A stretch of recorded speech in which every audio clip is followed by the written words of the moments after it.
welcome back to the channel. I know it has been a minute since I've last posted. Starting out with a bang, am I right? What I'm doing today is filming a workout for you, of course. Let me look at my splits, so prepared. So we have bench and overhead press.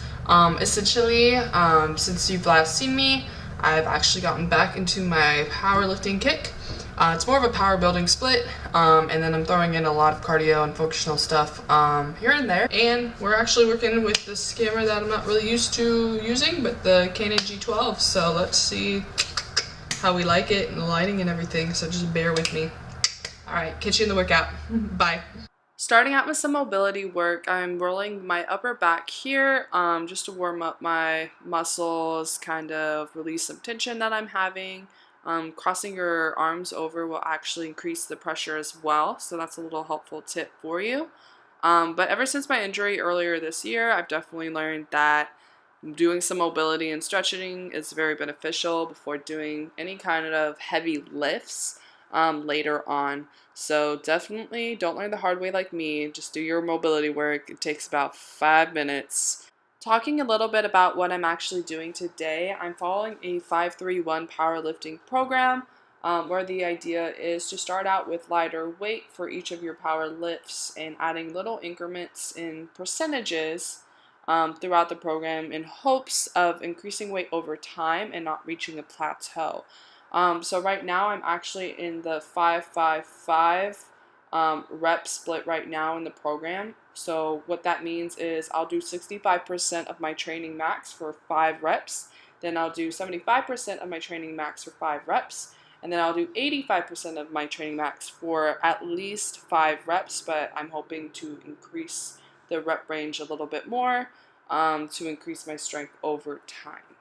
This week I'm going to increase my percentages and do only reps of 3. Then the following week I'll do 5-3-1 reps, which takes me closer to my 1 rep max with an even higher percentage.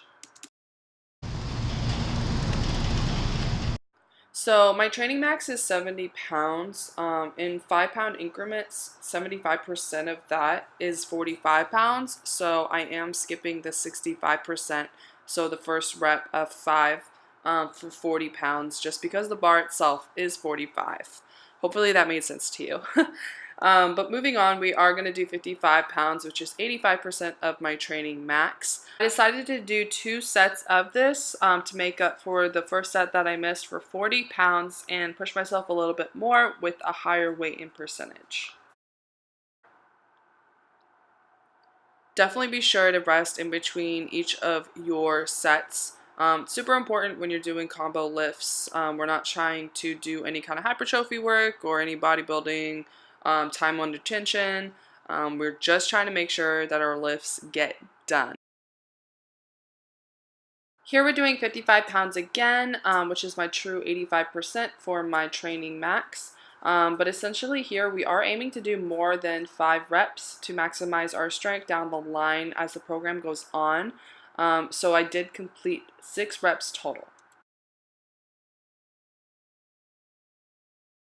Moving on to bench, my training max for this is 100 pounds. The goal down the line is definitely going to be 135 though. So 65% of that is 60 pounds here. You are supposed to hold the weight at the bottom of the movement a little bit longer than I am doing. But for me personally, I don't compete, so that's not really going to be a factor for me. And especially moving this light of weight this early in the program, it's just not something that I do. And again, that is just a personal preference. But if you are a competitor, definitely practice that just so you don't fail your lift in competition. Here you can see my form. I definitely do the arch back position. It's what works for me. I know it's a highly debated position, but I do like to lock my shoulders behind me to optimize strength. And what you're seeing here is 70 pounds as well. And I do keep a very close grip in my bench. Again, just a personal preference on form. Moving on to my 85%. So I'm doing 75 pounds here. My forearms is suffering a little bit here as well. My body's not too stable. I would have hoped that the motion would have been a bit more linear going down. But that's just what happens when you get fatigued. I'm dying.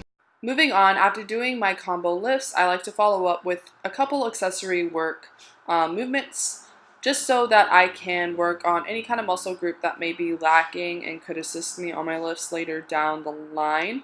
But I don't like to overdo this. I'll usually do about 3 different movements and call it a day, just because my body's usually pretty tired out from doing the combo lifts and I don't want to overwork it since I'll be lifting again very soon throughout the week. So you're just going to see me doing a couple different accessory work, nothing too crazy, nothing that you haven't seen in other videos, but it is going to be shoulder focused and then it's going to be tricep focused later as well. I want to talk a little bit more about the powerlifting split that I'm doing. I do my upper body workouts, the overhead press and the bench on the same day, and same thing for my squat and deadlift. I do those on the same day as well. Now that's a personal preference for me at this point in the program, but I do imagine later when I'm pushing a little bit heavier weight, that's going to change. Down the line, I don't want to put too much pressure on my rotator cuff when doing the bench and the overhead press on the same day. And squats and deadlifts are both very powerful lifts in themselves. So when I'm pushing heavier weight in those, I can't imagine doing them on the same day as well. So the split's going to change down the line as the program progresses. But for now, this is a split that works for me. I do upper body twice a week and I do lower body twice a week as well. On my 3 days off, I do incorporate some cardio and some active rest exercises. And then when I'm feeling really motivated, I'll do some circuit functional training as well, just to kind of work on my cardiovascular health, my lung health, and conditioning my muscles. To conclude this workout and video, we're going to finish off with some tricep extensions until failure. I did forget to film an outro, so I'm going to use this voiceover for that. And again, I do apologize for how long it took this video to get out to you guys, but hopefully the quality is a little bit better than last time. I do aim to get better with each video, and I also aim to put one out every weekend as well. Thank you guys for watching, and I'll catch you in the next one.